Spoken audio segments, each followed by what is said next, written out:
please welcome UF grad, Emmy Award-winning meteorologist, and Game Show Hall of Famer Rich Fields to this episode of Night Talks. I almost stood up and looked for the guy you were introducing. I wanted to see who it was. Thanks. Pleasure. Nice to meet you. Great to be here. So now that you did survive that surgery, you're in Denver, you're working at the radio now. How was that experience and how long were you in Denver? I was there probably, oh boy, I'd say over a year, maybe two. It's hard, Matt, so much has happened. It's hard for me to remember specific details, but I was there a while. And again, to me, it was just a stepping stone. I never planned on staying anywhere until I got, to me, Los Angeles was it.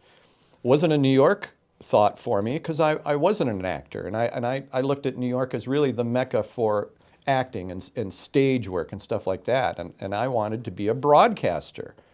And I know there's broadcast outlets all over the country, but I wanted to do it in the largest media market in the country, and that's what LA is considered. New York's the largest city in the country, then LA and Chicago, but Los Angeles is the largest media market in the country. I think there's 127 FM stations and 80, 90 some AM stations. You think 120 some FM radio stations in a town? It's like every other dot on the dial, like point one, then point three, then point. I mean, there's a station, click, click, click, click, click, all the way along.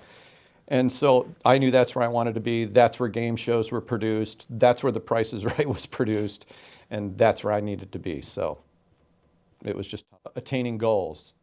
And that was do one thing every day that's going to get you to that ultimate goal. So for me, it was a game show, The Price is Right. Do one thing every day that's going to get you there. And again, my vehicle was radio. So send out one letter, send out one tape, make one phone call every day. And so I started doing that. And he said something in the course. He said, you'll find yourself all of a sudden in a week, you're making 2 phone calls a day, sending out 2 letters, it's doing, and it just starts snowballing on itself. And he's so right. So I just started doing that. I just started this goal manifestation thing and started doing these little steps to get the ball rolling. And by God, it works. I mean, it just works. And then it got to the point where I found joy in chasing it. Yeah. You know what I mean? It was almost like a game. A game show. Yeah. Ding, ding, ding, ding. What did he win? Johnny. Exactly. What ultimately made you leave your radio job in Denver? Oh, got fired. That's the only reason why I left any job. Yeah. I mean, because if they didn't fire me, I probably would have stayed too long at them anyway to make these goals. You know what I mean?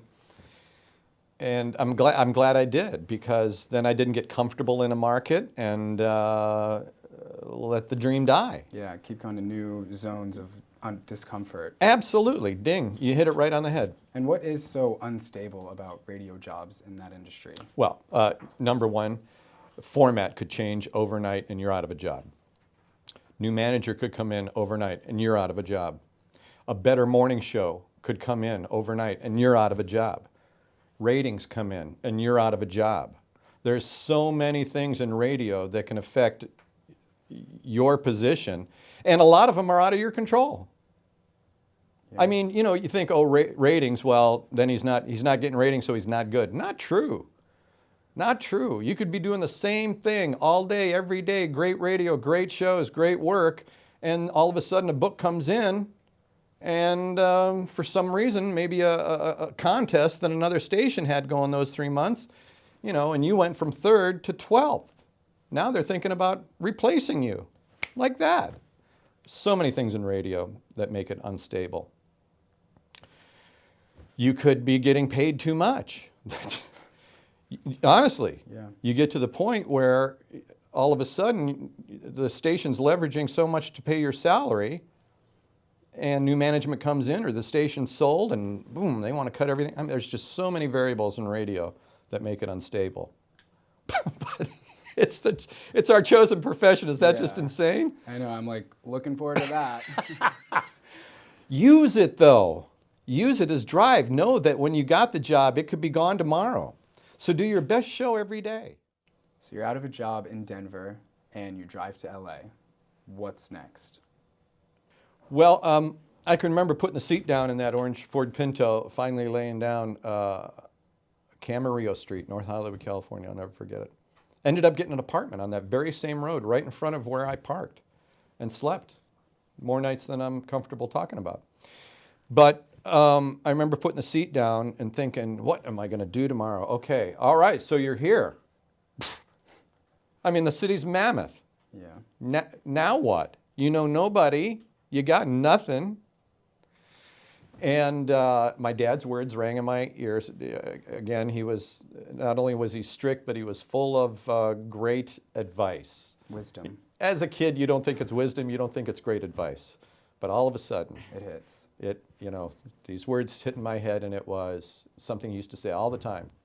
Kids, if you ever find yourself without a job, in a strange place, that's exactly where I was, more strange than you know, go get yourself a job at a restaurant. Not only will you be able to make a couple of bucks, but you'll be able to eat too.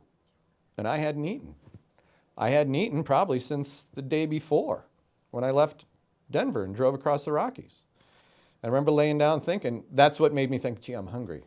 And then bam, then those words came to mind. And so I immediately thought, okay, tomorrow I'm going to go get myself a job at a some kind of diner someplace. Anywhere. Anywhere, and eat and get some money and start digging.